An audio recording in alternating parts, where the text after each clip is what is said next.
welcome to the first ever Alliance AMA. I don't think that this has ever happened before for any bit of Alliance, at least to my knowledge. We're hoping to. Oh, Adrift Gaming, thank you. We are hoping to sort of share some of our experiences. I have a number of our staff members here from Alliance, everything from GM all the way through people from plot, some people from behind the scenes, as well as also the our logistics. Unfortunately, was not able to make it, but we do have a note from her. So hopefully that could be a nice little fun tidbit for everybody for next game. Um, in meeting any of our staff members, hopefully they can sort of share their experiences, also share their roles. So you'll know who you can go to for X thing during game. So say if you have a customer service thing that you want to talk about, then you'll know who you can talk to. If you want to advance your character, then we can work with plot. As well as also after you get to meet everybody, we're hoping to share our goals for the season. So I think that this is a great opportunity for us to share ourselves with the masses in a more, I guess, available way.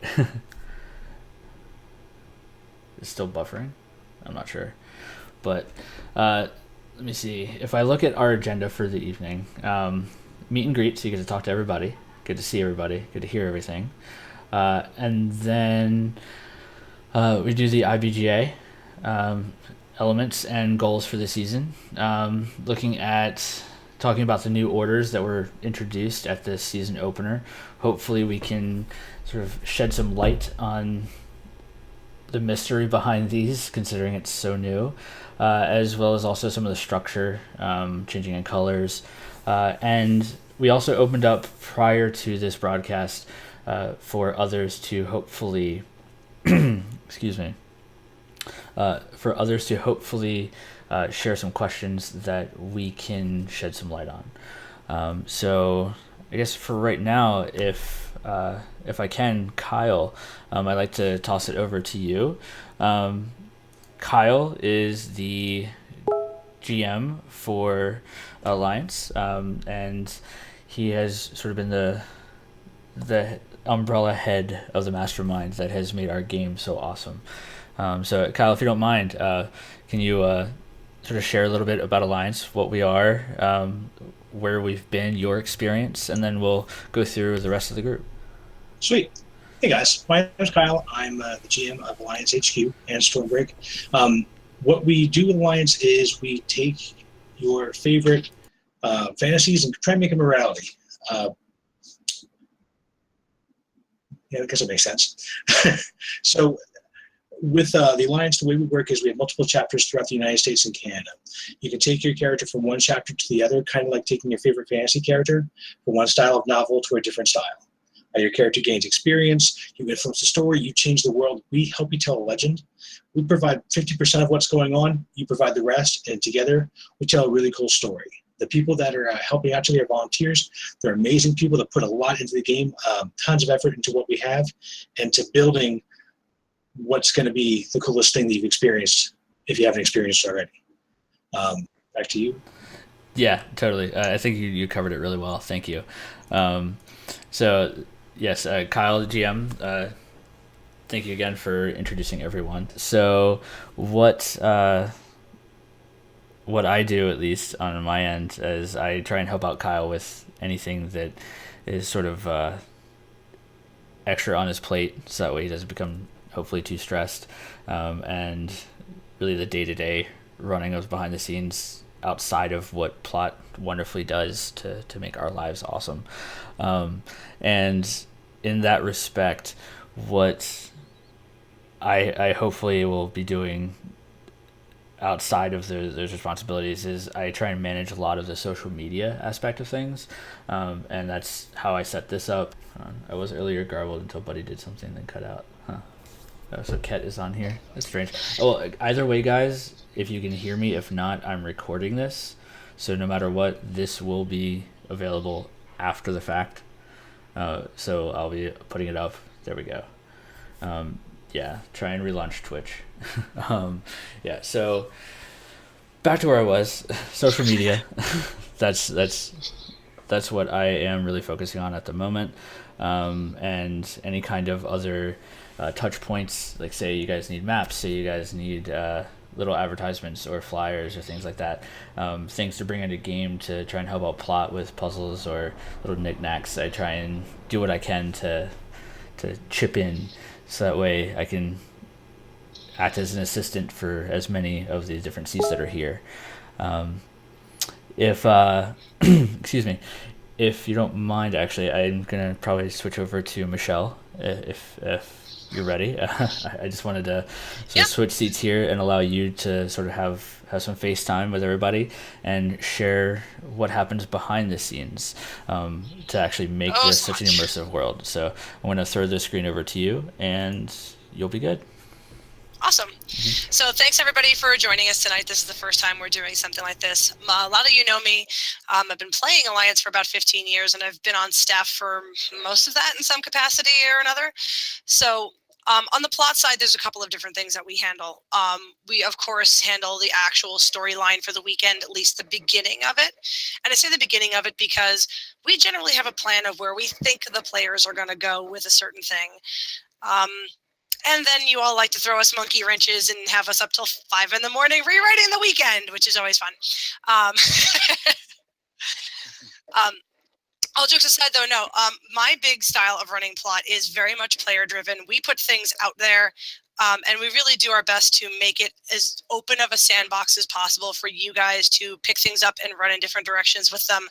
That might mean that we need to kind of pause for a moment while we figure out where we're doing or how we're handling a thing, because like I said, sometimes you guys pick an option that we didn't foresee, but we generally try to run with whatever players try to do, as long as it's within the rules of the game and makes sense within the existence of the game world. Like if you say, I'm going to build a time machine and go into the future and bring back somebody with a cell phone, and no, because no. But as long as it's Yeah, within no the cool genre, beans, within the dude, rules of the right? game, Yeah. you know, we do our best to make it work for you. So there's that piece. There is the personal plot aspect, which requires you guys to send in some semblance of a character history so that we know where you're coming at us with that. And character histories, people typically approach them in one of two ways. Either folks will put in lots of details and hope that the plot team jumps on something and gives them personal plot, or folks will just kind of give a general background to provide character motivation and just sort of help them get into the character headspace. I fall into the latter group personally. I know lots of people who, you know, hand in a character history in desperate hopes that we will poke you with something. So when you do submit your character history, please let us know which one you are, so that we can give you the kind of game experience that you want. So there's that. So that's it as far as like the general style. From there, it goes, like I said, in a whole bunch of different directions depending on where the players take things. Couple of things, but I'm looking at the agenda. I'm not sure where you want me to go from here. We're going to hold off on... Yeah, we can hold off on some of the other details, at least for right now. Yeah, those are other bullet points. So yeah, I don't want to get too detailed yet because those are coming up later. Yeah. Well, I'd say, Kyle, if you don't mind, just... Well, actually, no. Before I go back to Kyle, if you want, did you want to introduce any of your team that's here with you? Yes, I'm a jerk. Thank you. Sorry, new with this whole thing. Sure. Most of the other staff members that are on here are members of my plot team. These guys are all really accomplished writers in their own right, and they have for some bizarre reason, agreed to come and help me out. You've got Joe Siegel, who has been playing the game even longer than I have. Same for Jim Saylor. He actually ran his own chapter up in Rochester. I don't think you can see him right now, but he is Joe there. Siegel? Or, Jim. Yeah, Jim. Yeah, he's kind of fading Last in but and not out. least, you've got Bill Gibbs, who, aside from running our kitchen, also ran the Nine Towers game for 3 years and now is joining us in a part-time plot capacity as well. So we do also have Cole, who, in addition to doing logistics, Alex is doing character plot and a few other plot lines. Jeremy, who is just getting on with us now, buddy, if you check the messages there. Oh yeah, I did just see and that. and we are always looking for new writers to join the team. So if that's a thing that you are interested in doing or have ideas for, shoot me a line and we will make that a thing. If you're like, oh, but I've got a ton of ideas, have no idea how to write for a LARP, we can teach you that. Mm-hmm. So that's just a thing to keep in mind. All right. Yeah. So, I mean, one thing, at least to support you guys as the plot team, like for anybody that ends up coming and playing this game, you find yourself in this wonderfully immersive world. The plot team, the staff, we go leaps and bounds to try and make sure that we are putting you into a high fantasy environment that is completely uninterrupted. And it's not just the physical pieces. A lot of this goes into the things that are crafted inside of the plot team's mind. And say you are out there on the field and you're like, I wonder, could this go a different way? Well, maybe that's say a plot arc that no one has thought of, and just a matter of saying a small sentence to Michelle or any of the other guys on the team could end up actually creating a very nasty but fun and totally involved arc that you could be completely involved in. And I mean, who knows? You could become a plot monkey. I mean, it's a lot of fun. Trust me. That's an affectionate term. Yeah. But yeah, all jokes aside, if you have an idea for, let's say, on the table, there's option A and option B, and you come up with, hey, I want to try and do this. Cool. Come to NPC camp and tell us, hey, plot, I want to go try and do this thing. Can I have a marshal, please? Okay. Exactly. Do the thing. Contact the NPC. Send a letter. Do a ritual. Do a, Mm-hmm. Can I craft a thing? Can I experiment with whatever? Ask us. Great. The worst possible answer you will get is a no, because. We try not to do those unless it conflicts with something. You will occasionally get a no because. I'm not going to say everything flies, but most of the time we'll at least let you try it. It may not always work, but most of the time we'll at least let you try it. That would be the Awesome. biggest part of the fact that we are a live action role-playing game. Yes. We want to do things in-game. We want people to, my character did this. No, we want you to do that to the greatest extent possible, and see how things go. And anything that we can do at game and live action is better for us. Anything we can do, away from game, we try to limit. That was the bulk of sort of the introduction piece. So we're going to get into a couple of more specific items in a little bit, but let's go through and let's follow the agenda and do our thing. Yep. Oh, okay. Well, the way to get involved with the game, you have a couple different ways to play. It's a live action role-playing game. So different parts appeal to different players. If you want to get involved in the immersion, if you're not that big into combat, or if you want to try the combat, you have a little flavor to each thing. We have player characters and non-player characters, PCs and NPCs. So you can go through and volunteer to be an NPC, where you get experience for your character as if you're playing, or you can PC. You come in, you play, you go through all the thrill and stuff, you benefit from Michelle and her team's hard work, and contribute to the atmosphere of everybody else. Become part of the story. Best way, something I'll recommend after you view this, is go to the website I'm entering right now, which is www.alliancehq.com. I got you. Okay, cool. Yep. And on that website, you'll find a video, had a documentary that was done on the Discovery Channel, 3D where available, and it does a really good job of explaining what we do, what we're about, and you get to see kind of how the immersion is. Perfect. No, awesome. Let me go ahead and get that away. And it looks like Jeremy is wanting to join our little hangout here.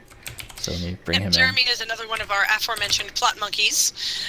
Jeremy started off on the team as a super enthusiastic and super reliable NPC, and he came up with an idea for a plot line sort of just off the cuff. And we ran with it, and I think he got bit by the plot bug. So it starts as simple as that. Um, and there really is something kind of addictive to running an encounter and seeing other people have fun with it. So that's another element of the game that kind of really I enjoy. Like when I know that folks are having a really good time and it's because of something that I helped create, that feels awesome. So that's a little bit of it from my personal perspective. Great. Did we get it, Jeremy? Did that work? Did he come in? Well, He might be joining up. Oh, he's probably still waiting to join. I invited him, Good. so Awesome. it's out of my hands. No. Beautiful. Okay. So yeah, I think that I think really successfully covers the meet and greet portion of our agenda. The next piece in our agenda had to do with our overall goals for the season.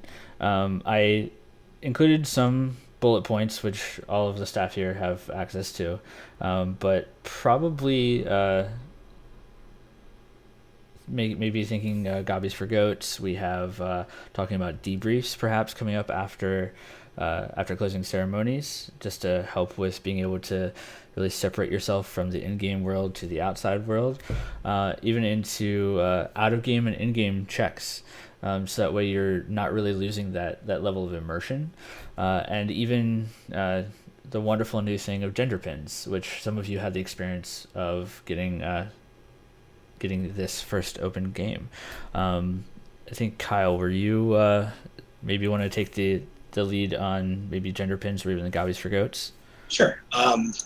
So the one thing we don't do a very good job of at Alliance is recognizing and helping people who are maybe going through transition or who don't identify as what their outward appearance may be. So we'll make sure that's a little bit easier. It's an opt-in program that if you choose to be part of it, you can. There are pins that we're going to provide players that are aesthetically in theme with what we're doing. Feathers, little pendants, things like that. And each one is listed in our logistics, so you can go through and address them with the right gender: him, her, they, etc. It's an out-of-game reminder for an in-game statement. It's something, again, it's not forced to anybody, but it's just a way to go through and make them feel more comfortable, and or yourself if it's something that you want to work with. It's something we're trying out, but I think it's long overdue. Check-in. Good. Oh, well, I was gonna say, anybody else that wants to jump in on the gender pins, or should we move on? I don't know if anybody had anything to add. I think Kyle pretty much covered it. I mean, Okay. It's we want to make sure that everyone understands that everybody's welcome at our game, and if anyone is making you feel not welcome or not grokking with the system, please let a staff member know. Yeah, just send to me directly. Like the slip up of misgendering somebody and going, "Oh, sorry," and correcting yourself is very different from repeatedly refusing to call someone by their preferred pronouns. So I'll say this is a game we play with everyone and not against anyone. We're all on the same team. In a lot of places, we don't really fit in so much. So this is a great place for us to kind of find that chosen family. So we want to go through and be welcoming to everyone. We want to be cool people and not be jerks. Kind of simple. Totally. So I think that's kind of going to play into a lot of what other programs are doing to make it a better environment, a better culture. Totally. Agreed. Then I guess the next one on the list had to do with the hand signals. Yeah. Okay. Do you want to take that out, or did you want to field that, Michelle? Okay. It's up to you guys. I'll grab the hand signals. Okay. So this was a lot of other LARPs do this. It's a little bit more prevalent in Nordic style LARPs, particularly when you've got someone, you're going through some sort of an intense scene, positive, negative, whatever it is. You want to make sure that you're checking in that the trauma is in character and not out of character. And previously we had done this going, hey dude, you okay? And that's really immersion breaking and really character breaking for a lot of people, because it's this big stop in action. So instead we're going with what some other games are already currently using. Anybody who plays Dystopia, Utopia, or a lot of those other games, they also use this. It's called the OK check-in. It's a real quick little OK. I don't know if you can change my angle here. Quick, just OK symbol, like make contact with the person, make sure they're looking at you. Just go like this. The person who you are checking in with has one of 3 options to respond. Thumbs up. Yep, I'm fine. Keep going. So, maybe dial it back. Not maybe dial it back. Dial it back. And nope, tapping out, done. If somebody gives you a thumbs down, the scene is over. Like if you were having an argument, find a reason to walk away. Let the person walk out of it. And it is not up to you to negotiate whether or not you think that person is uncomfortable. If they are uncomfortable, that is it. And we will find a plot story-wise reason why things, needed to change, needed to be rearranged, whatever. That's the least of it. I said it at opening ceremonies. I said it all through last event, and I'm going to say it again. In-game drama, not drama. That's our goal. Okay. Oh no, you broke up just a little bit there. Do you mind repeating that one line? Oh wait, I think she froze. What she said was, in-game drama. Oh, you broke up. There you are, Michelle. Welcome back. Is she? She's not back for me. She's not back for you? Okay. Nope. So what Am I Oh wait. Oh Okay, wait. there you go. Now you're back. Cool. Repeat your catchphrase. It was in-game. What? Ah! No, you're here now. I see you, and you're moving. Oh, my voice is back? Yeah. Yes. I'm frozen on my own screen now. Ha. In-game drama, not out-of-game trauma. Yes. That's our goal. So, again, if something is a sincere problem for you, do please let us know so that we can help you dodge it ahead of time and you don't find yourself in an uncomfortable situation. But should you find yourself there, this is what you're using to get yourself out of that situation. Okay. Mm-hmm. If I may, Michelle, go right ahead. So to look at that from both the negative to the positive, so that's a way to check in on your best friend, your best buddy, to make sure that they are doing okay. And we all make new friends. Like, you come to an event, I guarantee your Facebook is going to blow up when you leave. It happens. You are totally stealing Kyle's line, and it's yes, great. I am. Yes, I am.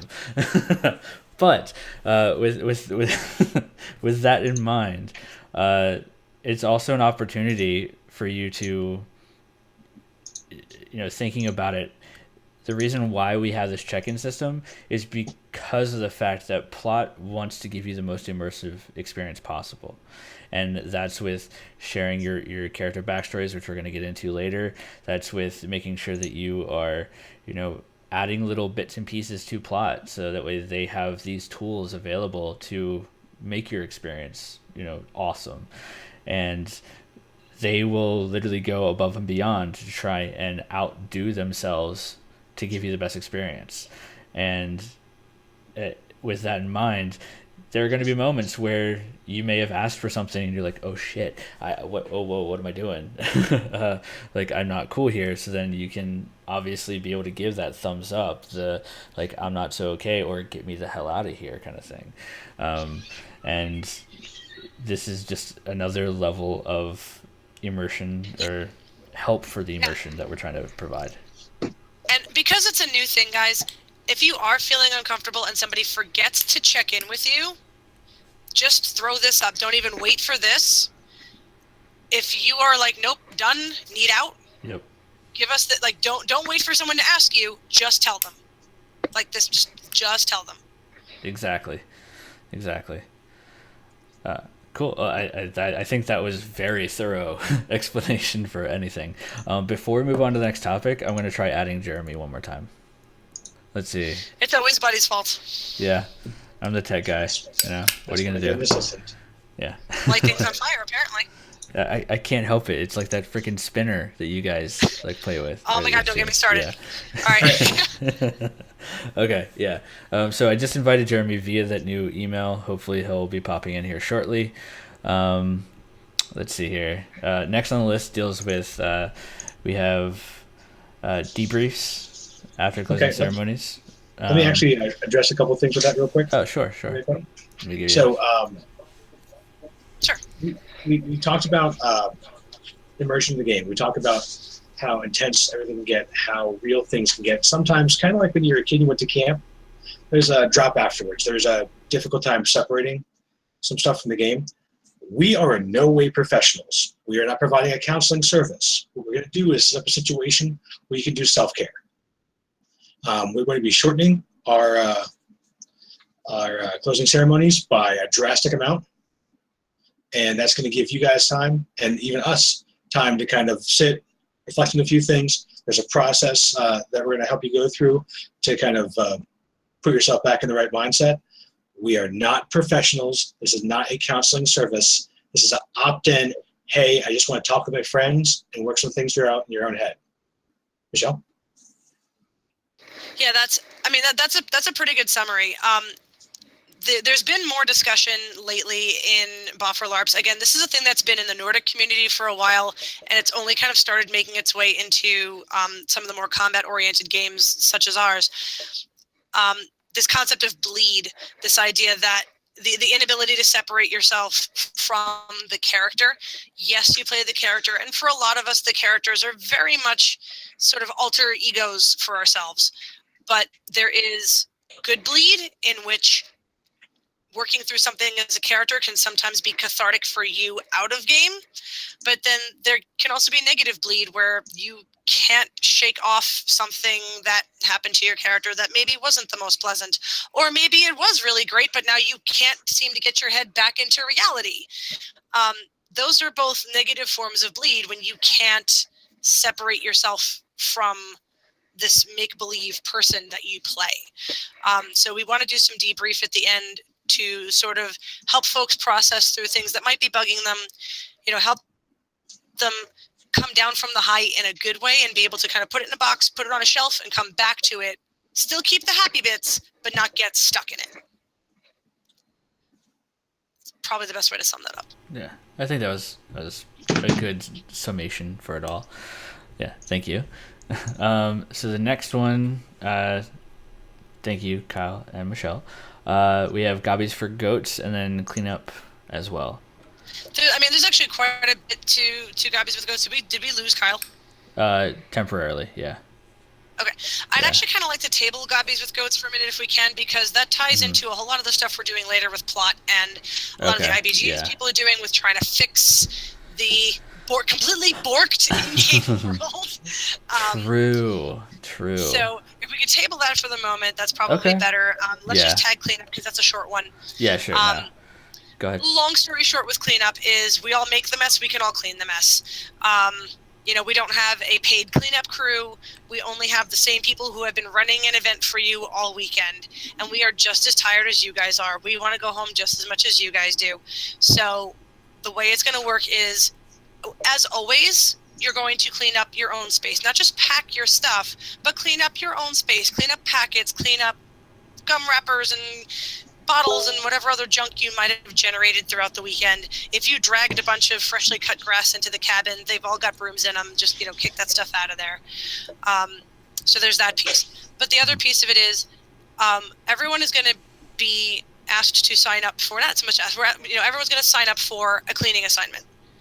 Whether it is sweeping packets from the field, helping us take props out of the dungeon area in the mod space, Totally. cleaning up the cabin, not cleaning up the cabin, the tavern, monster camp, kitchen, bathrooms even. The grosser the job, the more gobbies you get out of it. And it makes it so that we can all go hang out and go have pizza or whatever it is after later in 2 hours or less. I've watched other games clean up 150-person campsites in less than 2 hours because literally everybody does a little bit of everything and then we all go home. And the last couple seasons at HQ were getting pretty exhausting because it was a whole lot of, all right, guys, thanks for a great game, I'm out. And we'd be there till 6, 7 o'clock cleaning up other people's messes. And guys, it's just not cool. So clean up your own stuff. Come help us clean up one of the communal spaces. And then we all go hang out. Totally. That's cleanup. And actually, we introduced that at the season opener.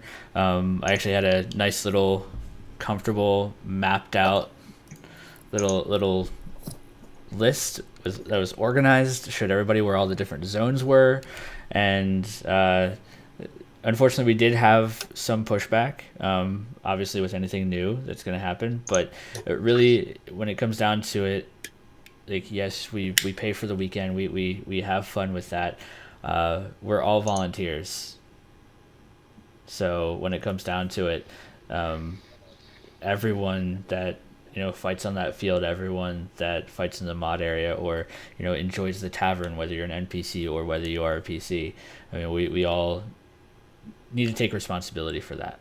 That's really what it boils down to. Yeah, and it's not like we're not asking folks to scrub latrines and stuff. I mean, No. bathrooms specifically are an opt-in thing. No one is going to be assigned the bathroom, because that is a gross job. I'm not going to sugarcoat it. But that's why we offer extra gobbies for the folks who are willing to do the gross jobs. It's literally picking up some packets, collecting some mugs from the tavern, putting some masks back in a box. It's really not a lot. Again, if you pack up one bin, and this guy packs up a bin, and this person packs up a bin, and this person packs up a bin, we're done. Oh, yeah. But if 2 of us have to pack up 50 bins, we're there for hours. Like, we're really, like, seriously, guys, it's really not that gross of a job. It's picking up clutter. That's really all it is. Great. Yeah, many hands make lighter loads. Somebody just put that in the chat. Exactly. Yeah. And the other thing of it is, too, I do acknowledge that some of us have ridiculously long drives home. If that's the case, it's not like you don't know that. You know you've got a 5-hour drive or a 7-hour drive. Let us know that at the beginning of the event, and help do one of the in-between shifts at the tavern, helping clean up all the mugs and stuff that everybody leaves around. Come help out in NPC camp for, half an hour and help us clean up the makeup table and reorganize some stuff in the props room. Doesn't have to be a several hours long thing. We just need you to pitch in a tiny bit, and we're good. Totally. And Joe, I think you maybe had something to share? You don't have any audio, just to let you know. Yeah, you're muted. Now you're unmuted. While we're waiting on that, Jeremy, welcome. Glad to have you on the stream here. As you're slowly buffering into space. Yeah, sorry about that. I'm still catching up to speed right now. I had technical difficulties. I don't know why the invite wasn't popping up originally, but I got it all sorted out now. So. I happen to have mistyped the email.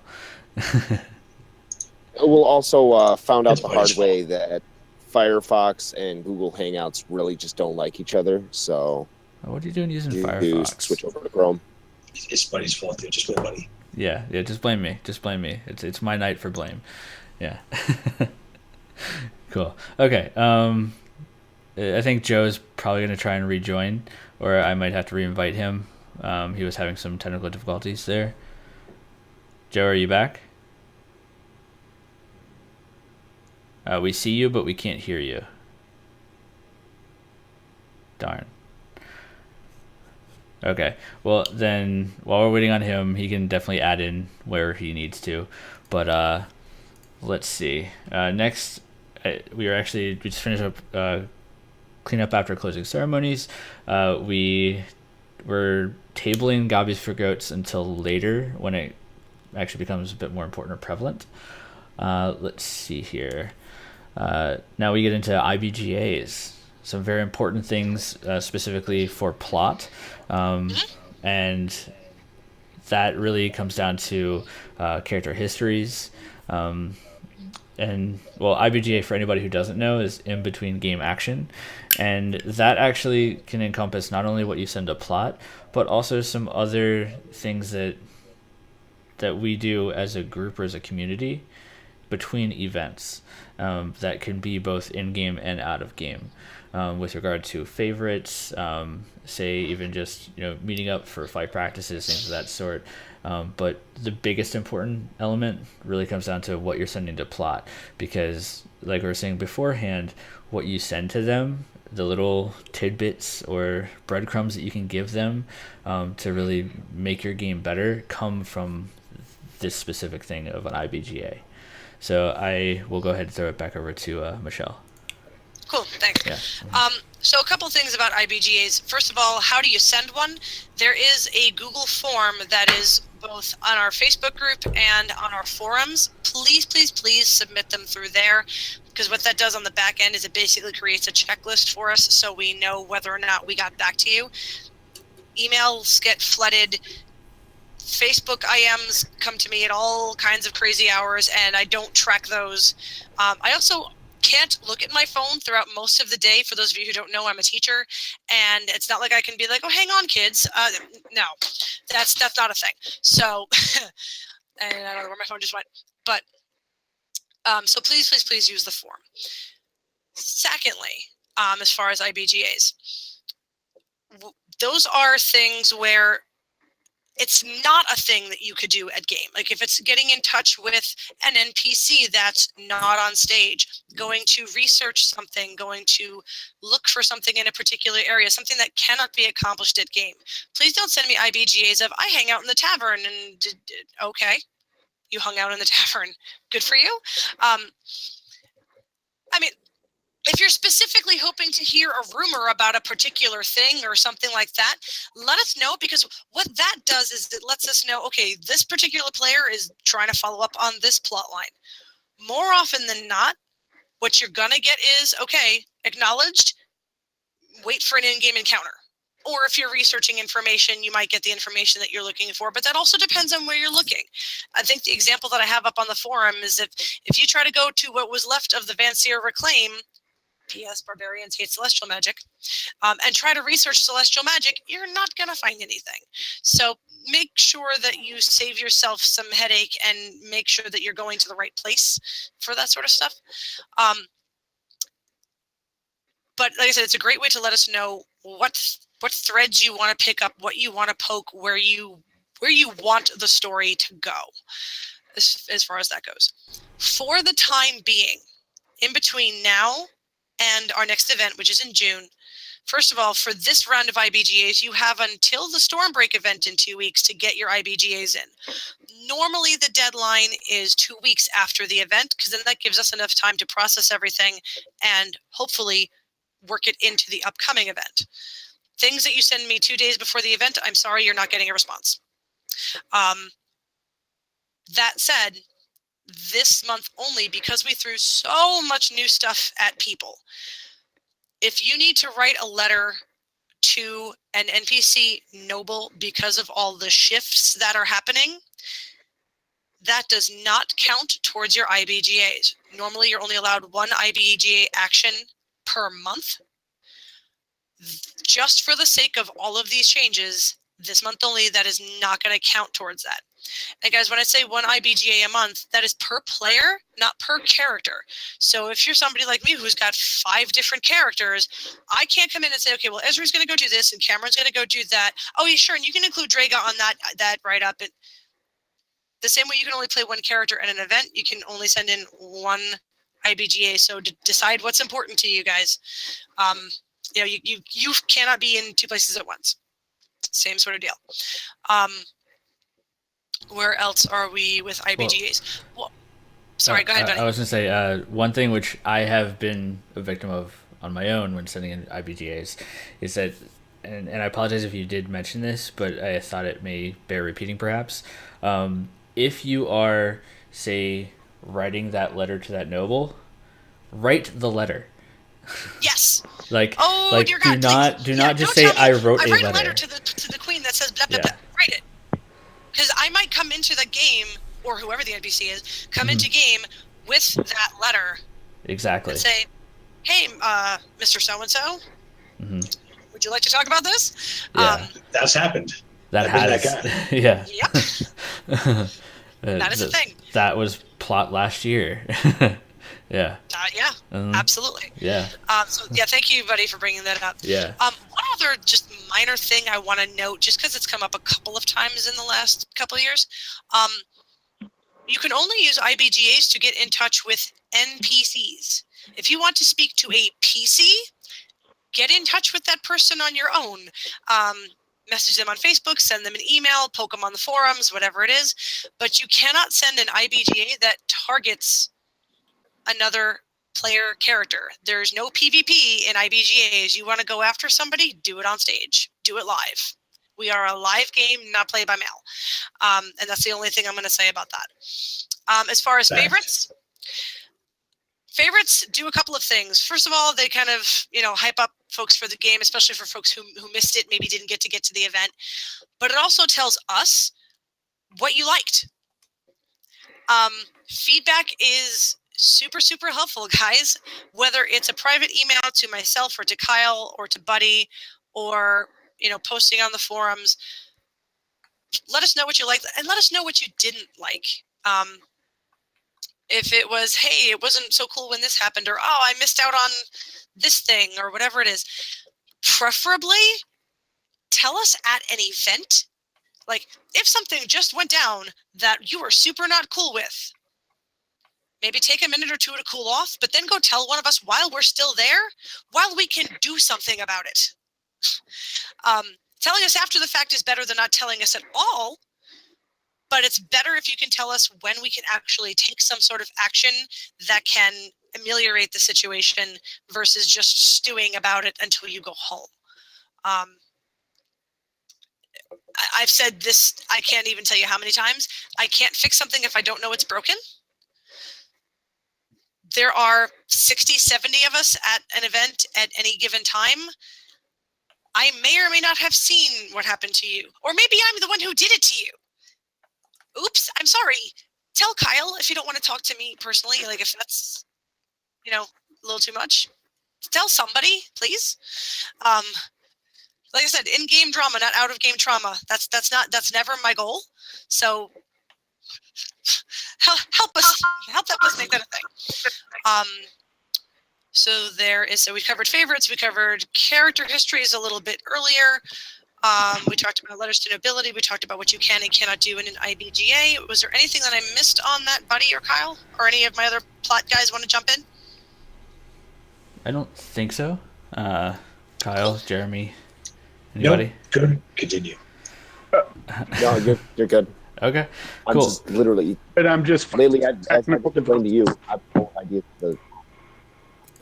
Okay. Well, then the next thing on our list is probably the biggest element from this season. As Michelle said, we dropped a lot of stuff on you guys. We pretty much put a lot of people in a very interesting, fun, some possibly awkward position. It depends on who you are. But what I'm referring to was this disillusion of, or basically releasing of your oaths for anybody that was in the noble order, and now this introduction of these new orders, i.e. Order of the Griffin, Shield of the Archives, your Knights of the Foundation, and the Order of Magisters. That I will definitively leave to plot to discuss. They were the masterminds behind this. I know Bill had some hand in it as well. Luckily, he's here too. So I will turn it back over to Michelle. Our hopes is to really discuss defining of the order itself, say detail the chain of command for each, the structure for that, and then perhaps talking about the detailed process for how it is that you go about obtaining a position, whom they contact, who it is that they're going to be. I mean, I know that a lot of this is going to be FOIG, definitely, but from some of it not. But I'm sure that there's at least something that can be relayed to help someone when it comes down to trying to make their decision on where they want to go. Yeah. So Michelle, let me jump in here just for 1 second because I want to cover one little point that I've seen kind of come up a couple of times. Just before you start, doesn't have a face right now, but just that way everybody knows that is Joe. He is one of Michelle's awesome minions / partners behind the desk and behind scenes at NPC Camp. Wonderful stick jock and great mastermind for some of the other plot that happens back there. So Joe, please go ahead. So I'm going to let Michelle do the lead-in for the orders, but I want to set it up with one small point that I don't want to have overlooked. So the noble orders are basically 4 knightly orders. These are 4, basically, if you will, categories of knights and their little knightly chain of oaths and command, if you will. But they're not necessarily meant to be the entire structure of society per se. There's a lot of documents that went out this past weekend. Some of the orders, there were some documents that had to do with stuff even beyond the orders, including some of how they interface with the orders. And I just want to make sure everyone understands that there is more to life than 4 noble orders and not the orders. You know, there's still soldiers out there. There are people who work in villages and have jobs. There are guilds. So when we go into what are these orders, if you're saying, well, gee, but what about everything else? You forgot about that. We didn't. So with that, I'll let Michelle go into the orders. Thanks for that, Joe. I do want to share just a little bit of the out-of-game sort of rationale that got us to this point, because I'm sure a whole bunch of people are wondering, like, it's been like this for however many years. Why are we changing things? Well, that's just it. It's been like that for however many years. For those of you who've been with us for a little while, I'm sure you've noticed last season that we went through a bit of a reset. We didn't completely annihilate the world, but we knocked out a good chunk of it. And unfortunately, some of the mechanics that we put in place for players to save some of the bits didn't quite get across the way I had hoped. But we're working to remediate some of that stuff. Basically, with a chapter whose history is this old, Joe, please mute your mic, because I'm hearing myself on your thing. Thank you. 20 years worth of history is daunting for both a new player and especially for a new writer. And it was getting to the point where if you hadn't been around for a minimum of 5-10 years, you had no idea what this world is you were going into. I can't tell you how many times I had to tell a new plot writer, nope, sorry, you can't do that. We already did that. Or, nope, sorry, that conflicts with this thing, this already existing thing. So a lot of it was to sort of close the book on one part of the anthology and move on to the next. And this is a part of that. While the court thing for some of us was awesome, for a lot of people it was not.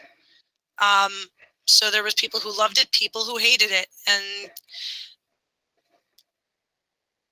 that's always been kind of an HQ-centric theme. So we wanted to introduce something that was going to keep as much of that sort of high fantasy Arthurian legend theme that HQ is known for, but be able to open up the field for people to be a part of nobility that aren't combat oriented. Because that's kind of what it had come down to for a long time. As I can't tell you how many in and out of game comments I heard about people is, so-and-so can't be a knight. They can't even fight. So this really was an attempt to, as I said, keep the same theme, keep the same feel, but open it up a little bit more broadly and change up the structure a little bit. And there was clearly an in-game justification for this, as well as having nobility that is based on geography, based on you're from this barony, you're from that barony, you're from this part of the map, no longer makes sense when most of the map is in traversable forests. So there's an in-game justification for that as well. And each of the orders is, rather than geographically based, sort of mission based on what their talents are and what their specialties are and which elements of the kingdom they handle. Because that was the other thing that was challenging with nobility, is you were literally expected to be all things everywhere. You were supposed to be a mediator and a diplomat and a battle commander and all of these things. Very few of us are good at all of those things. It's so much fun. And for some of us, it's a lot of fun, and for some of us, it's a headache, and for some of us, it's I can't do that. I can't be a squire. I can. So it was. I do nothing. Shush you. So that was some of the both in and out of game logic behind the shift. So I hope that that's shed some light on that. It was by no means arbitrary. It was by no means flippant. Ask anybody. We agonized over this for about a year, going back and forth on, should we do it? Should we not do it? Okay, This but if is we do actually- it, it's got to be this. Yeah, it's Say about again, 3 years old at this point. This fight was about 3 years old, going back and forth. Yeah, It's tough. that's true. This particular incarnation of it, we sort of hemmed and hawed about it for a year. But yeah, in total, this is about 3 years worth of collective thought, and not just mine. It might be my name on the placard that says head of plot, but this is by no means solely my creation. Everybody who's on this call had a hand in helping shape this, and several people who are not. Michelle So did this it. Yes, I'm it. Thank you very much. So there's that. So there are the 4 knightly orders. Order of the Griffin is primarily combat oriented, and as an ancillary piece to the Order of the Griffin, they are the ones who can give someone a letter of marque to make them a captain, and that's where our military gets attached to this. Shield of the Archives. Go ahead, Joe. Order of the Griffin is command oriented, not combat oriented. The way it is written, that's a better phrasing. Thank you. One of the things that Michelle mentioned is, hey, that guy can't be a knight. You don't have to be able to lift a sword in order to be the most effective member of the Order of the Griffin, because you are basically a field general. So it is that open. Thank you for clarifying. I was fumbling for my words there. Shield of the Archives is information oriented, whether that is, collecting maps and charts, magical knowledge, mundane knowledge, insofar as the mundane knowledge of the game, not mundane knowledge of, out of game stuff. And as such, they oversee the guilds. This particular element has been a giant pain point for a lot of people, so I hope I'm going to answer a lot of questions that I've gotten here. This is going to be one of the places where we pause after I've gone through these explanations of the 4 to actually start taking questions from the Twitch stream. So if this is where your questions lie and I don't get to something, please type in the stream, and we will answer that as best we can. So Shield of the Archives oversees the guilds much the way a quality assurance department oversees any other company. The QA guy is not your boss, but they are in charge of making sure that the department is being run the way it's supposed to be, that the department has the resources and the tools that it needs in order to take care of its functions. But beyond that, whoever is in charge of the department is still in charge of their employees, is still the boss, all of that. The guild master is still the guild master. They are still in charge of their guild members and running their guild as such. The way it works is this. Guild master needs resources that they don't have. You go to one of the Knights of the Archives and say, look, this is our job. We're trying to do it, but I don't have spell ink. I don't have scrolls. I don't have whatever it is. And that's how that gets resolved. In the other direction, if the knight is sitting in on a guild meeting and something is not functioning correctly, it's their job to make suggestions on how that can be improved. And in the event that one of the guilds is really being run poorly or incorrectly, or the guild master is just not there repeatedly, or something is amiss, then that's their job to report it to the head of the Shield of the Archives, who is an NPC. So basically they're reporting this to Plot. This is another one of those I can't fix what I don't know is broken sort of situations. So it's gives us a backflow of information of, hey, this is what's going on in the guild, good, bad, or indifferent, so that we can, help where things are missing, reward things that are being done well, and, help adjust things that maybe aren't working properly. So I hope that Michelle, Go ahead. Let me give another genre reference also for the Shield of an Archive, just another perspective, just to kind of keep it in period. Think about if you were to look at a large monastery with a scriptorum and all the different things that they have to do to keep and maintain those libraries and those bits of knowledge. There, as Michelle said, there are all the inks and the different things that you have to order. But there's some guy who's making sure that all the work is done and making sure that all the information and documents are kept safe, tracked, and can be found when needed. This is really what the Order of the Archive is. So by the way, one of the things that Buddy didn't mention, I'm also kind of the staff history geek head. This is really, and this is why the treasurer is in there, is because the treasurer is really keeping the record of what money is available and what accounts are. They're not the person who knows all the things that need to be bought to make a castle, but they track how much money is there. They're just different skill sets. They're just different jobs as they're being done. And so that records, keeping peace, that is really kind of where the Order of the Archives is. It's that keeping of records, tracking of knowledge, and the things that go in with that. Thank you. To answer a temporary perfections question, can a PC be a member of a guild and a Knight of the Archive at the same time, or is that a conflict of interest? Yes, you can, but you are still expected to report accordingly. You're not then your own boss, and you are not then sort of above the rules of the guild because, well, haha, I'm, Order of the Archives, I can override things. No, you can't. The only one who can override any of that is the actual head of the order. Like, you as a Knight of the Archives cannot supplant the guild master. Only the head of the order can do that, who is an NPC for a reason.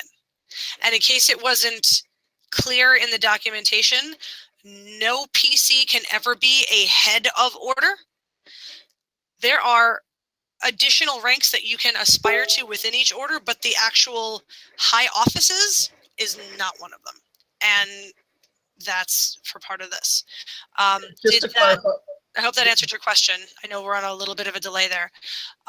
Heads of the orders, just so everyone's clear, there are 4 heads of 4 orders. These are basically the 4 members of the royal court that interface directly with the queen and only the queen. There's no one in between them. There's nothing in between head of Great Order and the queen. That's it. That's how high up they are. That's why they're NPCs. Right.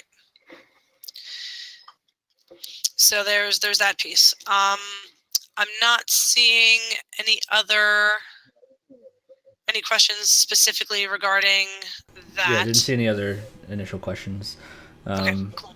So you can probably move on to the Foundation. Yep. So Knights of the Foundation are primarily your resource managers. That is very explicitly stated in the documentation. And by the way, the documentation of what each order does and the process for getting into said orders is an in-game document. It should be on the in-game forums. If it's not, we'll make sure that it gets there. As long as you can read, or if you can't, you can have someone read it to you. This information is out there and available to all characters. Okay. The Knights of the Foundation, particularly in a rebuilding phase like this, are crucial in making sure that resources get allocated to where they're needed, and that is both human power and stuffs. So if we're talking lumber, if we're talking metals, if we're talking food, they are the ones who oversee the distribution of all of that and prioritize which areas are getting rebuilt first. Now, do you have to be a Knight of the Foundation to make that decision? Yes. Do you have to be a Knight of the Foundation to weigh in on that decision? No. Any player is welcome to chew on the ear of a Knight of the Foundation and pitch why they think various areas should be done before others. And then when that Knight sends in their report and says, okay, this is what we're going to do, then that comes into plot and we're like, okay, this is what the players are building, and we react accordingly. So do you get to be the one who makes that call? No, but that doesn't mean you can't have influence over the situation. So we're good on that. Okay, yep, no questions on that piece so far. All right. I do want to give it a couple of seconds. Like I said, I know we're on a 30-second delay, but I am going to move on to the Order of Magisters. That is our judicial branch. Those are, as the name implies, your magistrates, your sheriffs, and whatnot all fall under that. These are the folks who hear, trials and the like. Keep in mind, guys, once upon a time, all nobles did all of these things. This is now being delineated. So if you really want to do, Law and Order the LARP, this is the order you want to go into. If that's really not your thing, don't pick that one. This is also where the Paladins fall. Paladins are a specific designation of knight who stand in judgment of other knights when they are brought up on some sort of charges. So that is a whole other level of issue right there. Also within every order are proctors. Proctors are the folks responsible for administering the tests of knighthood to squires within the order. Not just within their own order, however. Each squire needs to pass a test from all 4 orders. Now, if you are in the Order of the Griffin, clearly the Griffin test is going to weigh more heavily on your overall chances than Shield of the Archives, Foundation, or Magisters. But you need to at least have a familiarity with what those branches do, how your branch interacts with them, and the responsibilities that they carry. And I heard an intake of breath, which usually makes somebody want to speak, and I think it was Buddy. Was I wrong? Okay. You're not allowed to do that. Who told you could breathe? It wasn't me. Look, I'm only plot monkey when I'm on site. Hey, on target. Is it possible to share documents in the Twitch feed? Is that a thing that you can do? How do you mean? Can we paste a link to these documents that I keep referencing? Yeah. You can in the chat. We can paste that. Yeah. Okay. So yeah, if we can get that, somebody who's not talking, if we can get those documents in there, that would be fantastic.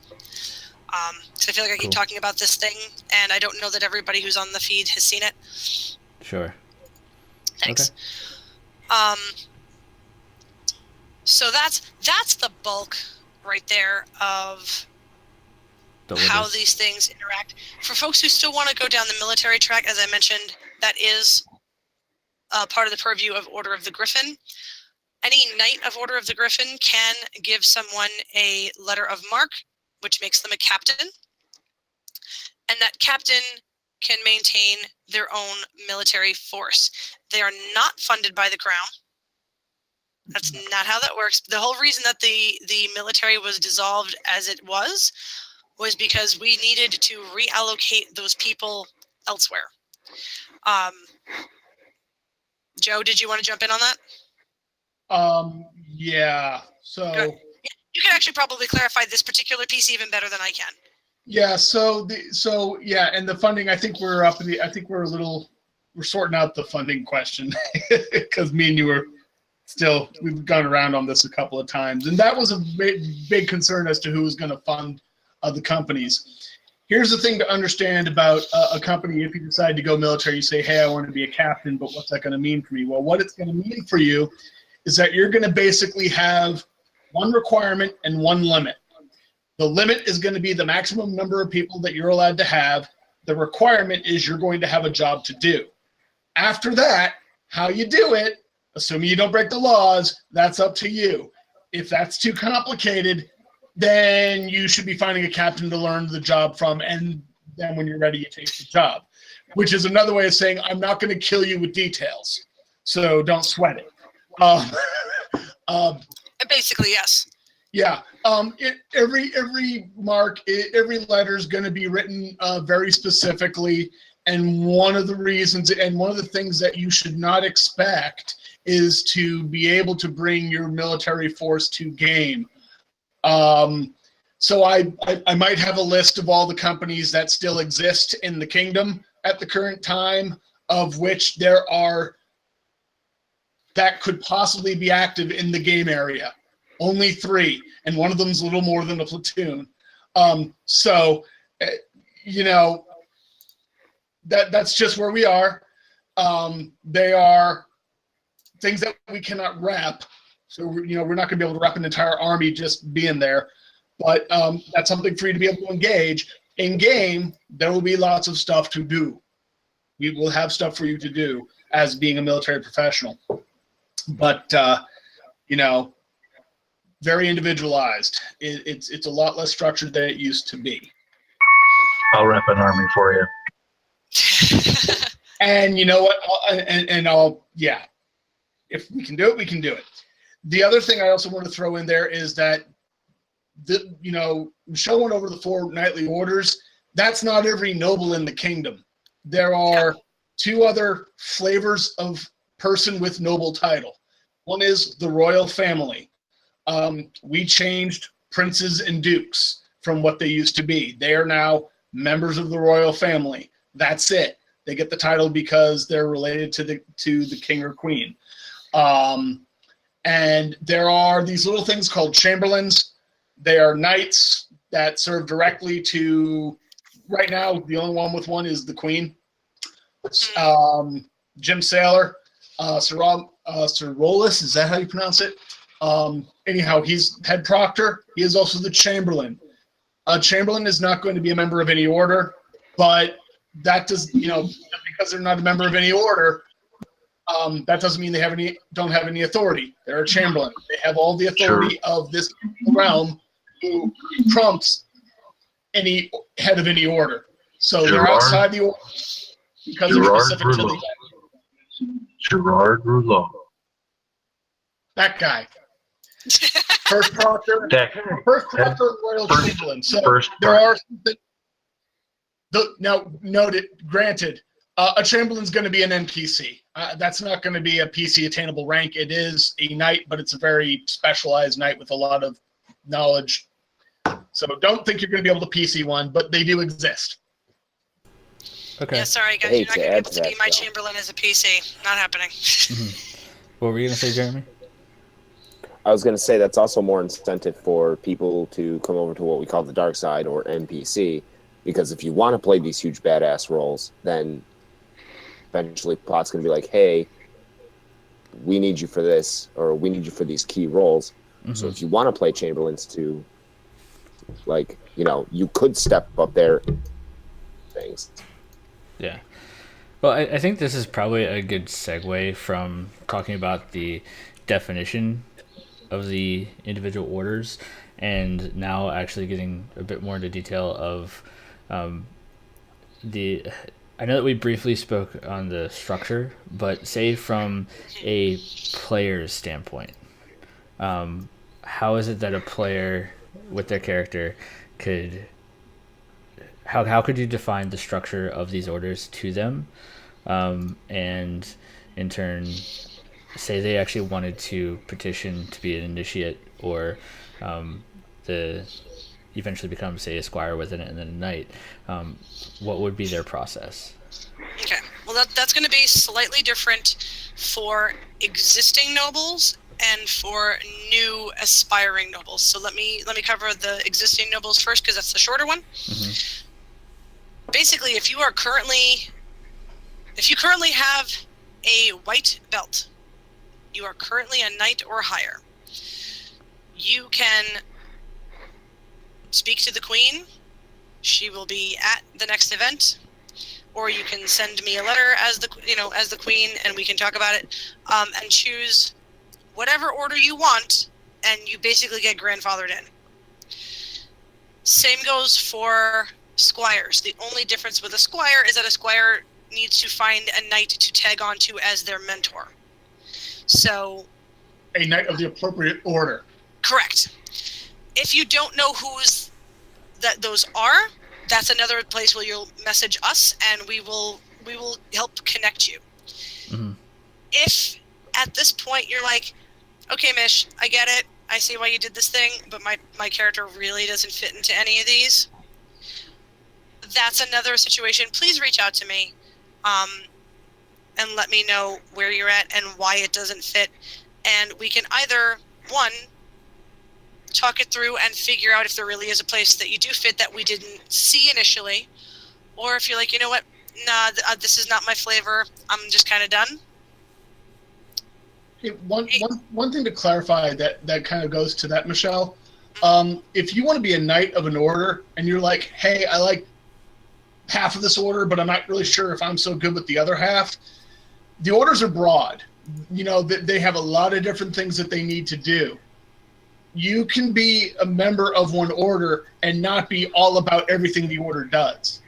You know, if you are a record keeper, but you're no good with money or ordering ink or something, you just like to record songs, you know, there's a place for that. And so on. Yeah. Thanks for clarifying that. Yeah, just like again, if we go back to jobs, you know, if I'm working in an IT department, maybe I'm software or maybe I'm networking, that, you know, completely different skill sets, still the same department. So I know that's a super anachronistic comparison, but I hope that gets the point across. So there's that piece. Mm-hmm. Again, if you are an existing noble and you're really not sure where to fit or you don't know what to do, please reach out to me and let's talk about it and see what we can do to make your game better. So there's that piece. Totally. As far, I was saying totally. I'm agreeing with you. Cool. Yeah.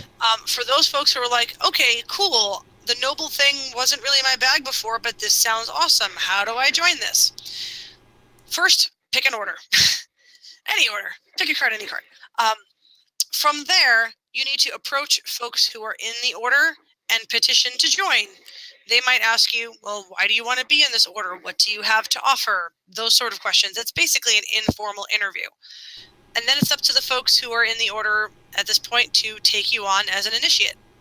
Or they could just jump you. Or that, yeah. Sure. Mm-hmm. As an initiate, you will get a belt favor of that order to represent that is a thing to which you belong. But I want to be clear about something. Initiate is not the new term for court member. If you are coming on as an initiate, that means that you intend to follow the path fully to the red and then white belts. Whether you actually get that far is a whole matter of in-game sorting out, but that's the character's and the player's intent. You cannot be an initiate indefinitely. You have a year in which to decide whether or not this really is your thing as an initiate. At the end of that year, if either you're like, nope, not really my thing, or the order is like, look, you're really nice and all, but this just isn't your strong point, that is the end of the initiate period. From there, you either take the favor off or you move to the red belt. Those are your choices. As a squire, the testing, so you can be squired sooner than that 1 year period, but no less than 2 months. At least not without some sort of exception being made. There are such things as exceptions, But if you are a knight that wants to take a squire, that initiate needs to have been in for at least 2 months. At that point, you can just go ahead and squire them. If you want to squire somebody before that 2-month period, that's something you need permission from. And when I say permission, that's from the head of your order.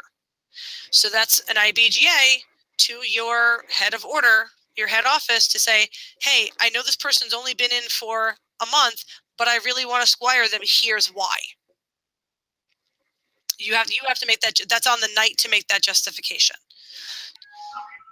Did you want to after they become a square, they become my play toy, and I will be bringing them along as to what I would expect a square to be and what a square needs to learn and how to become a knight. After that, it is Plot's choice as to whether or not they become a knight and how we move from there. Right. Once they've passed all 4 tests, then your knight has to recommend you for knighthood, and that is again a thing that goes to the head of order, and that is a Plot call. It's not often that Plot is going to override, a player decision, especially if they've passed all of the tests, but it's a possibility. And that could happen for a variety of reasons. Am I looking? Okay, nope, no questions so far. Cool. So that's basically the process. And then from there, progressing to the higher ranks within the orders, that's another thing that is very dependent on what you need to do to progress to a knight commander within the Order of the Griffin is very different than what you're going to need to do to progress to a paladin in Order of Magisters. So that's a little bit more nebulous, and I don't want to waste a ton of time getting into that because it's already 24 after 9, and this is a 2-hour AMA, and we haven't actually taken all that many questions.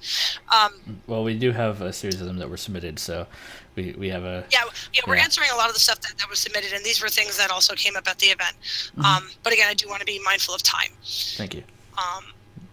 So there's that piece. Yeah. I think that as far as our original agenda really sums up everything that we were hoping to address.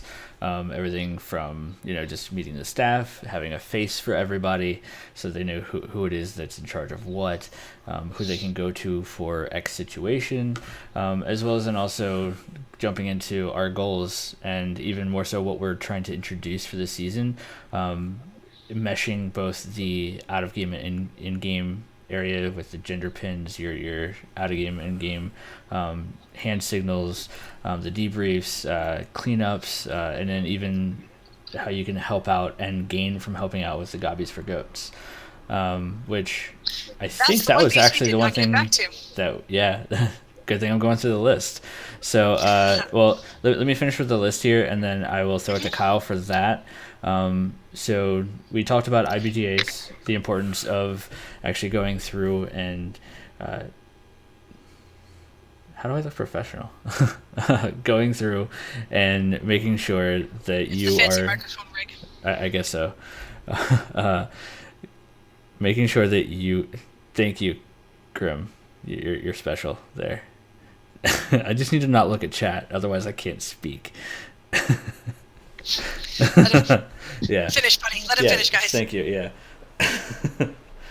Let's go here.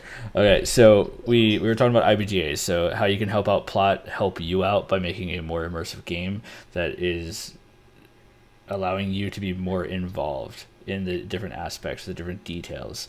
It's one of the things that I find probably part of one of my favorite things about the game is the ability to actually not only play, but then also really generate my own story through my own actions, and then it's reflected as a whole, and you really start to see that. So the more you come back, the more you have fun. Then one of the biggest things was talking about the orders, which I think we just did a fantastic job of describing, at least in detail, what each one of the orders are. So hopefully those that are watching that don't know where they belong, this may have giving you a little bit more of an insight into this. Maybe you have an idea now where you want to go, and then even if you're not, say, pre-noble and you are just a regular adventurer, now you can see an opportunity to probably have a more rich experience when you are playing the game through these different orders. Go ahead, Jim. Hey, just remember, there are many different aspects to our game. Mm-hmm. The knights and nobles are but a single factor of our plot lines.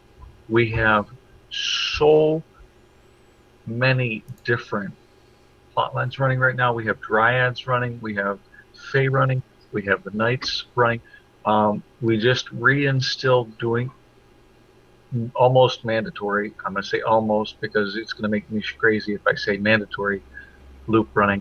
There are many different aspects to our game. The Knights and Nobility is one particular thing that we are focusing on for just this evening, as it is a very large change for them. We have a lot of very different things going on. If I may, guys, the world just suffered an apocalyptic event. Every aspect of every nature of your character's being has been affected. Absolutely. Everyone's trying to go through and find their way, find their place. But the great thing is, it's a clean slate for a lot of things. If your character's like, you know what, this direction wasn't the best for me, let me try and rebuild going this avenue, you're going to find a place. You're going to find a way. You could be the first to do a thing. The whole world has just been reset. Cool. Here's all the Legos. Go build something cool. Yep. And that is in the entirety of what I was getting at is you don't have to be a squire. You don't have to be a knight. You don't have to be a baron, a noble, or anything. Nope. You need to find your own way. You need to write your own story. The entirety of this game is having fun, getting your story out, and playing a game. Yep. We are here to play a game. That's also speaking from experience, because playing a PC that doesn't want anything to do with like orders or any of the political system at all, you can still get immersed in the game and, you know, get yourself in trouble, quote unquote, which, you know, I have a habit of doing. Okay. But, you know. All right. We got a half an hour to plug through some questions, guys. Yep. The best part about that is you get to go play with the guys who have all the responsibility, kill the monster, and then walk home while he has to write the report. Well, it makes for great on-stage interactions amongst PCs, because then, you know, it starts debates, the arguments, the drama, the fun drama. Yeah, and no question about that. It definitely is what makes this game awesome. And on top of that, I want to throw this at Kyle. What also makes this game awesome is us actually participating and helping out behind the scenes. And that's how these plot lines come about, or how, you know, that cool new prop comes to be. Or even, hey, you getting hit with a gas globe or a spell packet. I mean, these are ways to help for you to really help from a physical standpoint within the game. And Gobbies for Goats. So Gobbies for Goats, Michelle, you wanted to add some things to this. Go ahead. Well, I was going to let you go ahead and explain sort of what it is, and then we're going to tag on to how... Am I muted? No. We're going to tag on to how that comes in with all of what... Basically, all of the IBGAs that we've gotten to this point of, my character wants to go here and fix this part. My character wants to go over here and, you know, build this thing. So I want to be clear on how that fits into this. So I'm going to let you introduce it, and then Joe and I will jump in. So, real quick before you do that, with our time frame that we have left, let's try and shoot for like a 15-minute goal, and then we can jump on the questions. Oh, okay, cool. Yeah, it's really quick. So, awesome. Gobbies for Goats. Reward system for players. You have tons of Goblin stamps for doing awesome things for us. It's another way that you can spend it. They are non-merchantable items that have a separate tag, so you can't sell these to anybody else. When you look in the rulebook, you see, oh, I can get a house for like 40 gold, a stone house. Cool. Maybe you don't have 40 gold, but you have a lot of Goblin stamps. gold is X amount of copper. That copper equals a production point. You pay the production value times 2 in goblin stamps, and that's how you get your stuff. However, there must be an in-game reason for it. You must have in-game access, and there must be in-game resources for you to get it, and you have to have it approved by plot. So if you want to go through and build a house and you want to do it in a swamp, if it's a stone house, chances are it's going to cost you a lot more, take a lot more time, or it's going to be a look, guy, there's no stone. All right, Michelle? Now, can you sell them to other PCs? No, I forgot they're these. non-merchantable. Cannot be sold That's to what PCs. I want to make sure. Okay. They can go back to plot, but Okay. Yeah, Ket was just asking about that. sure. Is this a change in the policy? Not to my knowledge, Kyle. Can they be sold? I don't think they can be sold, can they? No. No, they can't. Oh. Nope. Well, I Players guess have can- people like sold horses that they bought or like Let me livestock? go back and look at the policy real maybe? quick. Look at the policy right now. So, and players can borrow them. Oh. Yeah, so there used to have all sorts of green tagged items for things and whole estate systems if you go back far enough, guys. Mhm. I don't think this is that. It's not the intent for you to No, I made it. get money out of it. Yeah. I was about to say, like, that's. No, these are non-merchantable. They can be borrowed by players, but I don't believe they can be traded. So, like, hey, we're gonna go, and you know what? You want to use my horse? Here's my horse. Use it. Cool. Now here's what I will say. Here's what I will say though. Chickens are awesome. One of the things about the Gobbies for Goats is goats are simple. I want a goblin stamp up a sawmill. That might be a little bit harder. As Kyle said, we just got through a post-apocalyptic event. Good. The resources to make these things might not be available. The tools, the materials needed might not be available. We got craftsmen, but the real point is that if you ask, hey, I want to build this thing, it might turn out to be a lot more complicated. Now we'll reach out to you, and this is on us, is to reach out to you and tell you what else is necessary, or at least what the sum total cost of all the other things is going to be. But learning experience for the player and the character if you want it, and just an increased cost if you don't. Some things just might be more expensive. Just be aware. Cool. Yeah, Yeah. and that was the plot aspect that I wanted to hit, because this is rebuilding an entire kingdom is not a thing you can just throw gobbies at and make it go away. Not to say that you cannot use that to wield some influence and to help things along, but understand that so the reason that they for as much as the Fey chickens were fun and silly, those were done because we had to come up with, okay, this player wants to spend all of these goblin stamps on this stuff. Where the hell did it come from?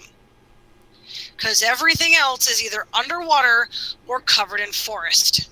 So that was our Hey, our real quick, workaround for that. I was incorrect. The Gobbies for Goats are definitely tradable. That was your policy, Kyle. It was. It's been a while. We wrote it in a different world, to be honest. All right, as lighthearted and But yes, they are completely tradable. Crazy. I apologize. The policy is, yep, it's good. as lighthearted and crazy as it was, the Goblins for Goats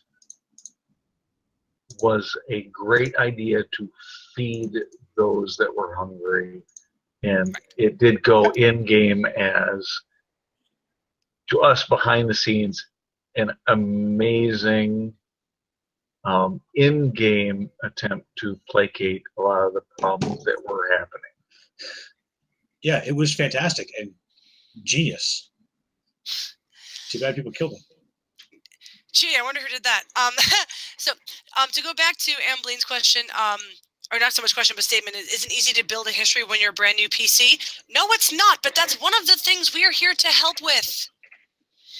If you know the type of character that you want to play, or sort of like the theme you want to go with, but don't know where that fits in this world, please message us and say, hey, this is kind of what I want, or at least I think this is what I want, but I don't know how to do this. Help. Okay. we will work with you on that because we want you to have fun and we want you to feel like your character fits in the world and you have a direction in which to go. So please, please, please, and do pass this on to folks who maybe didn't catch the AMA or, might just be wondering the same thing. We will absolutely help with character histories.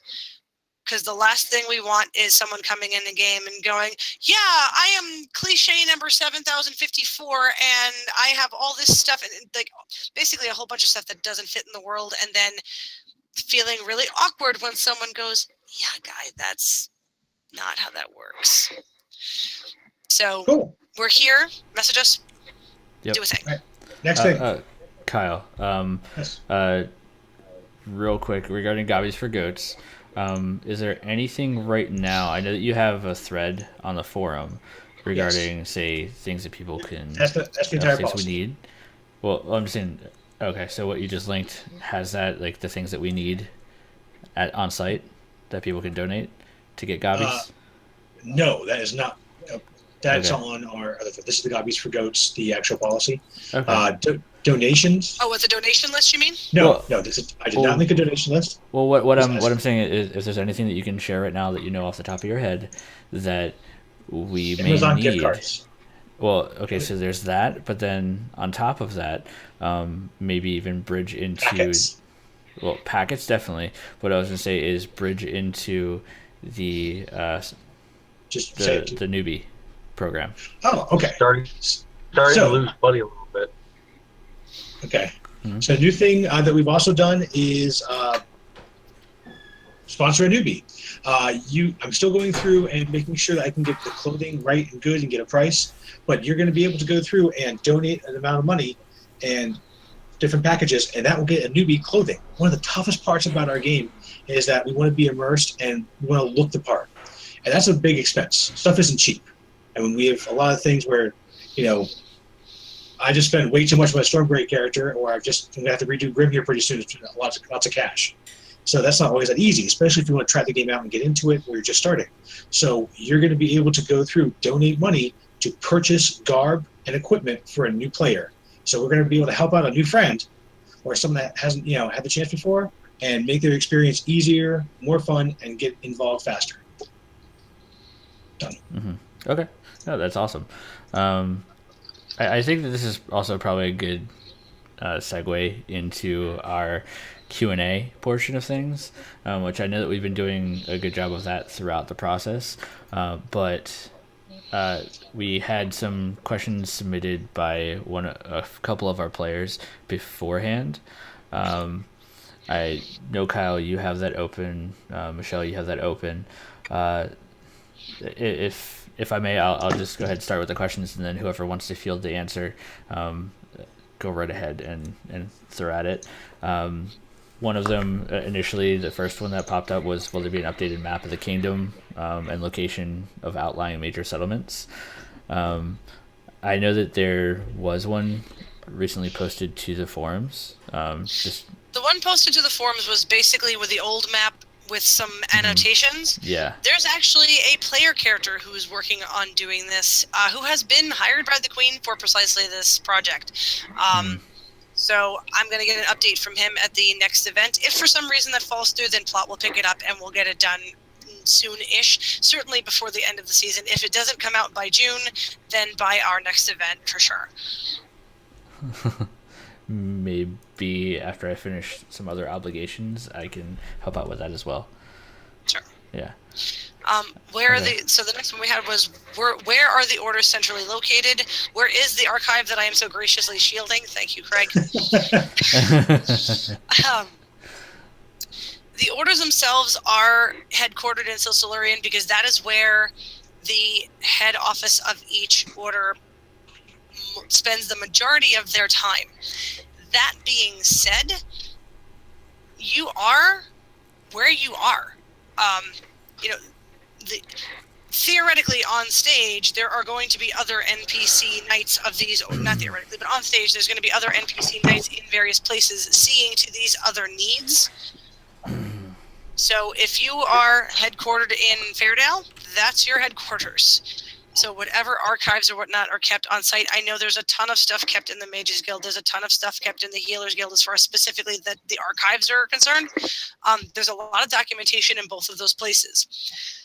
If you want to talk about creating a third space as a library of sorts, that's a conversation we can have on the side, because that also needs to become then a conversation with the Fair Play folks. So I'm not going to give a hard no, but I'm going to give that needs to be another conversation, because that is not solely my decision.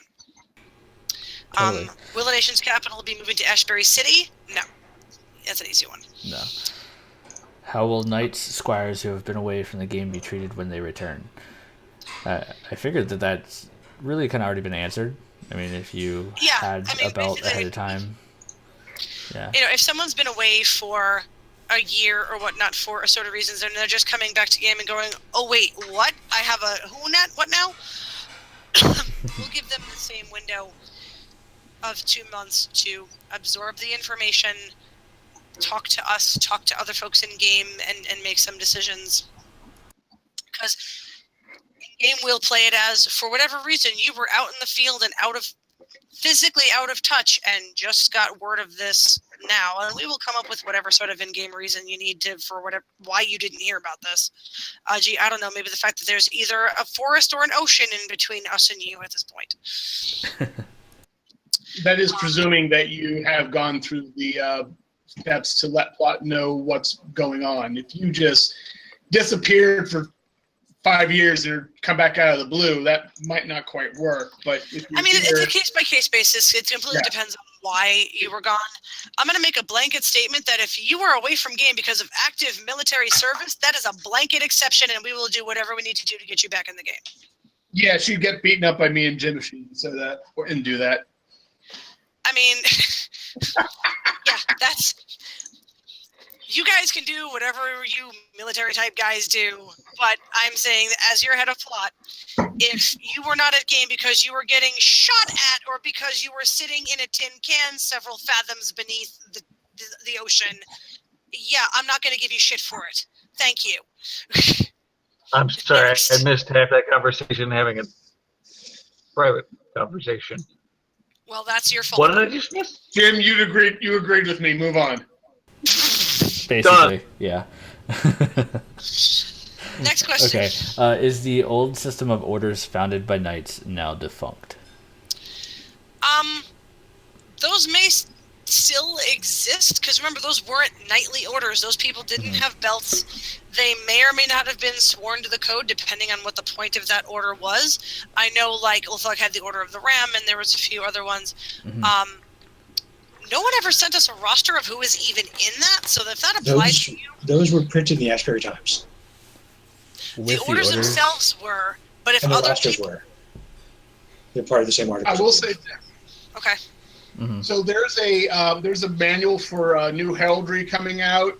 There's actually a little blurb in there for these orders in case you're a member of an order and you have a belt favor for the order and want to keep it and such. Basically, what the crux of it is that you're not necessarily a noble. You're a part of an order. You continue to call yourself a part of that order. And we're not saying they no longer exist, but they are well outside and not being rolled into the new noble system. So please resubmit those. Right, that was We're my point. not going to be part of the original 4. Resubmit, and we'll take it from there. Yep. Awesome. Okay, next question on the list here. Actually, we answered beforehand about, hey, my character isn't interested in being a knight, but thinks the job of one of the knightly orders is pretty cool. There's a system to work with that order. You skip one. Will there be a new player's guide coming soon? No, that was actually in the chat earlier. It was in the chat because it was one of Craig's questions that somebody else was bringing up. We actually do have that list, guys. Yeah. Yes, I don't have a hard timetable on it because there's still a lot of stuff coming out, and I don't want to jump the gun on certain things because as certain things come out, there might be some hiccups that we didn't foresee. So before we put things in stone, I want to give us a little bit of time to sort of work out the kinks. But then, yes, there will be an update coming out. I don't have a timeline on it at the moment. Okay. Next. Awesome. Well, then that next one.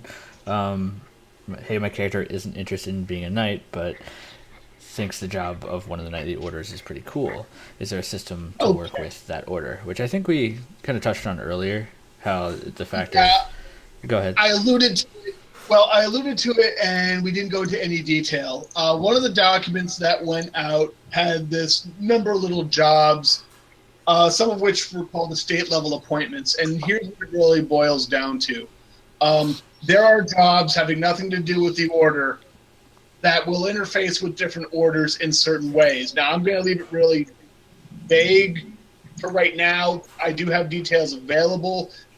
These are basically town-level jobs of a guy, a work gang supervisor and such. If your character wants to do it, there's no reason they can't.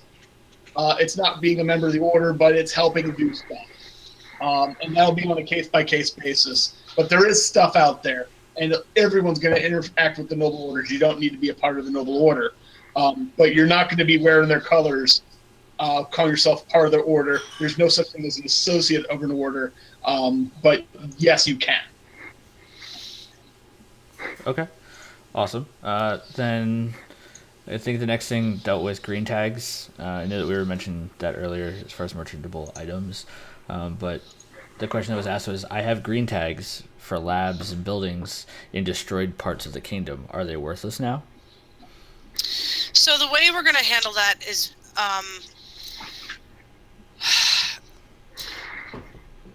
salvage. So yeah, basically things that we can salvage, and there's going to salvage, and you'll be compensated for whatever can't be salvaged. So basically, hand in your green tag for that one, and you will get a new green tag for someplace else. Yep. Or you can just try and rebuild on the land that was allocated to that building, but we'll work with you. Awesome. Okay. Next one. Will new laws be coming out? Yes. Some of the heraldry stuff and all that sort of bit, it's some tree laws. It's not like, what you can and cannot do as far as like, no, don't steal shit. Some of the laws are going to be updated. Spoiler alert, that is going to actually be some of the stuff that's coming out over the course of the season. Yes, it's a little bit of FOIG. For the most part, unless there's a really dramatic reason to change certain things, some of the penalties may change, but I don't know if there was a specific law that Craig was hoping for an answer on this. I don't know, maybe somebody on the stream can fill me in on this. I think the real crux, I think the best way to answer the question is just to outline the fact that, as you said, there's some laws, there's some shwari that are going to govern the way that captains and nobles handle their business and do the heraldry and such. And, what does a noble of such and such title mean?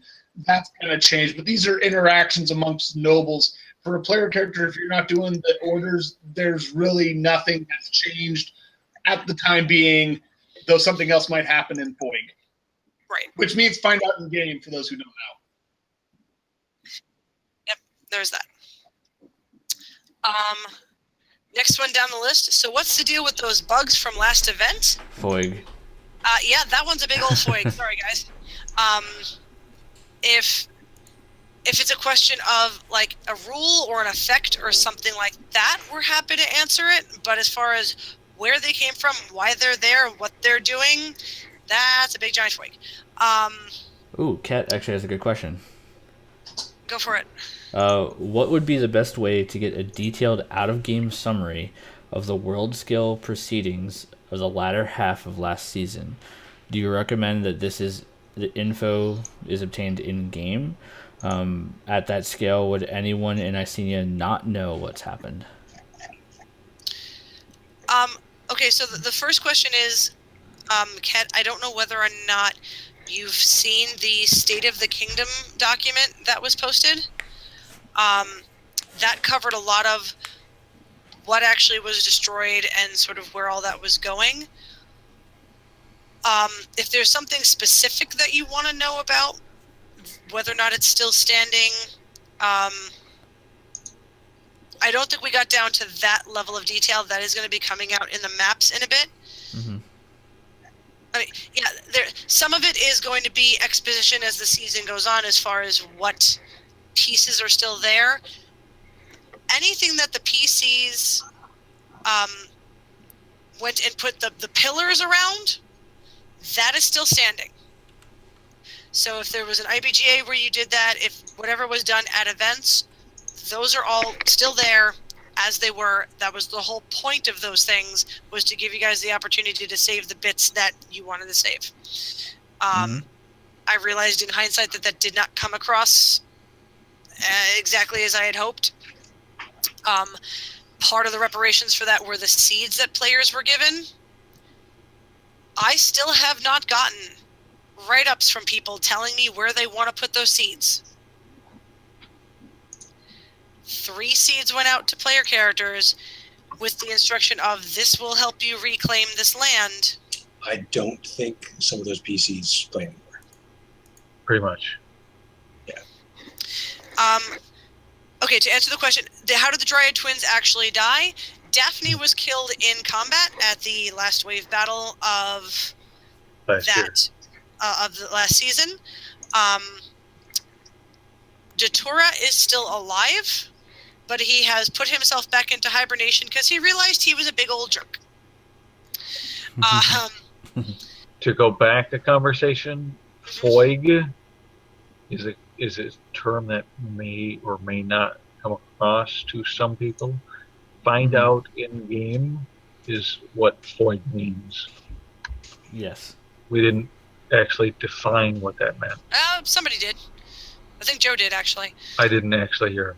Well, I think it was. It may have just been said casually in the conversation, but okay. So to move forward here, getting to Lana Rose from our forums, she'd asked a question of, buildings such as lumber mills, mines, windmills, etc. will be needed in the future. What kind of in-game and gobbies or gobby for goat costs can we expect? Maybe. Joe, do you want to field that one? Yeah, I kind of answered that a little earlier. The answer is going to be, we will take your request. We'll digest all the layers of things that might be needed depending on the offer. Maybe it's just what you asked for. Maybe it's several things on top of it, and we'll send you a bill. Okay. And frankly, if we tell you that it's, hey, your 200 gobby cost is 1,000 because you need these other 4 things, and you say, oh, I want to do thing 1 and 2, but I don't feel like doing the others. It's too much effort, too much goblins, whatever. Fine, no judgment. We'll track that progress, credit you for it, and rock on. Cool. Awesome. The other questions that were there, how will orders be presented color-wise? If you got the document that was put in the chat earlier, or you have access to it, let's say on the forums and such, it's kind of self-explanatory at that point. We spoke about earlier that there's going to be belt favors for the initiates, then end up being tabards for those colors when you end up getting to Squire / I assume it's going to end up being the night level. You do not get tabard until you get a white belt. Okay. If you open that heraldry document and you say, oh my god, I don't want to read 50 pages, why did you do this to me? You can probably make all the stuff that you need to know to actually run your character is in the first 2 pages. And everything else is like details and hints on how to do it after that. But you can make it through the first 2 pages, you're good, and all those questions are answered. Yep. Okay. Well, I think that as a whole really starts to cover a lot of the questions that we had. If there are so many that were remaining, considering the time frame that we have left, we'll go ahead and make sure that those are addressed when it comes to addressed on the forum, so that way everybody gets their questions answered. There's one more on the next page of the agenda. It says, can you be on a team and and a member be in an order. I think that's some typos in there. Basically, can you be in an order and be on an adventuring team is the way I'm interpreting that. The answer is yes, with the understanding that that is a little bit of an in-game conflict of interest. Not to say you can't do it, but expect to have some challenges thrown at you because of that. You know, if something comes up where you've now got to choose between the duty that you swore to the order versus what your team wants to do, and you choose poorly, there will be ramifications for that. So, can you do it? Yes. Is it going to be a challenge? Yes. You know, there's in-game consequences to both actions and inactions. So, we're not going to tell you can't do it, but understand the pitfalls and whatnot that can potentially crop up with that situation. By the same token, though, if your character is a noble and you have people you hang out with and adventure with and help you do stuff, play with your friends. Get the job done. Yeah, we're not trying to tell anybody anything about that. Oh yeah, no, absolutely. Like I said, the only time it's going to come up is if you get an order. Your order says do this, and your team's like, nah, dude, don't do that, and you decide to listen to your friends. Well, that's on you then. But yes, hang out with who you want to hang out with at game, bunk with whoever you want to bunk with, roll with whatever team you want to work with. That's fine. Cool. Okay, I think that it's a good spot to stop. I think we've talked about quite a lot this evening in the time that we've been here. If you don't mind, Kyle, do you mind taking us out? Sure.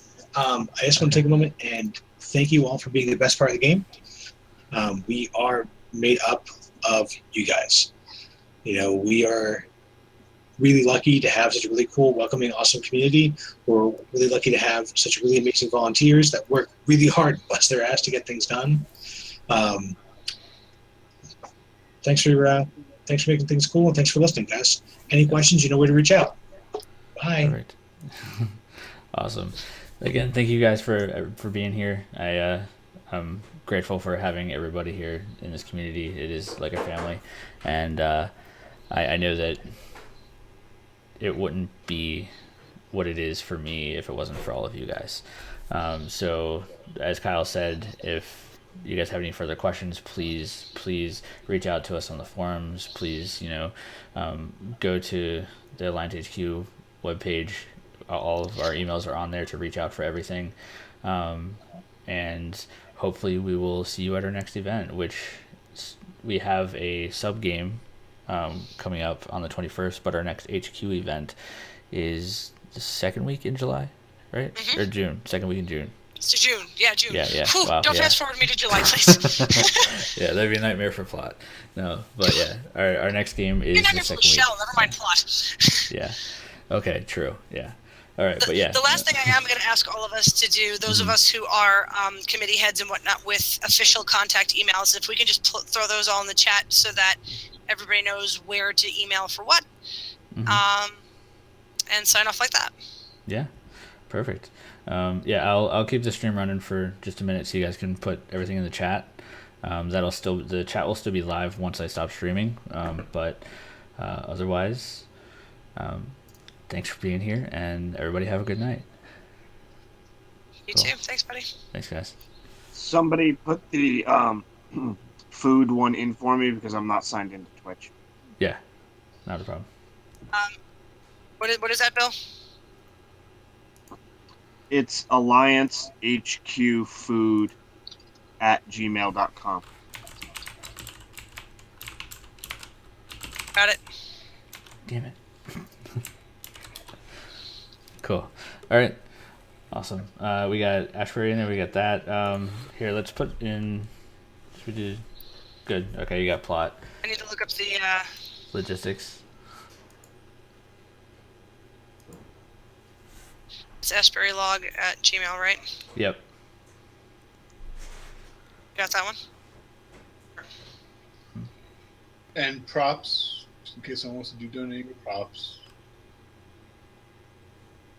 So they can get copies, so they can buy goats. Buy goats. Actually. Or ships or other cool things. You'd be surprised what people purchased. You're right. I would be Yeah, surprised. really. Fey chickens, yo. Yeah, it's alliancehqprops@gmail.com for props. I'm trying to find the character history one. Got all sorts of neat props, don't I, Kyle? Sure. Gobbies allow you to be that rich kid with a fortune. You know, what are you going to spend your fortune on? Well, I'm going to buy a tank, not because there's a war, but just because I want to. Yeah, Sure. no. Shoot, I am signed into the wrong account. I do not have Well, the character history one. Do you have that one, buddy? Well, let me do this here. I'll just put the link to the Alliance HQ page that has all of the emails on it. Does it have that newest one on there? Did Mike update that? For character histories. Yeah. I see IBGA's. Let me see here. No, Mike is behind. Yeah. I mean, website updates. I know he's been busy. And that takes time. Yeah. Hey guys, I posted it in the forum. There There's you a thing go. right there. That's exactly where I was just going. Yeah. Click it. Put things inside it. Yeah. So if you are watching and you want to give a good update to I'm actually just going your to click the link for that because that's also got the form to submit. Yep. Click on it. yeah. Use buttons. Okay. Yeah. But Ambeline, Hmm. hit that. There you go. Perfect. Okay, I think we got all the emails in there, right? Or at least the Yeah. important I ones. think so. Okay. Time for ice cream. Thanks. All right. Ooh, ice cream. Good idea. Perfect. All right. Have a good night, guys. Thanks for coming. Hi guys. Night, everybody. See ya.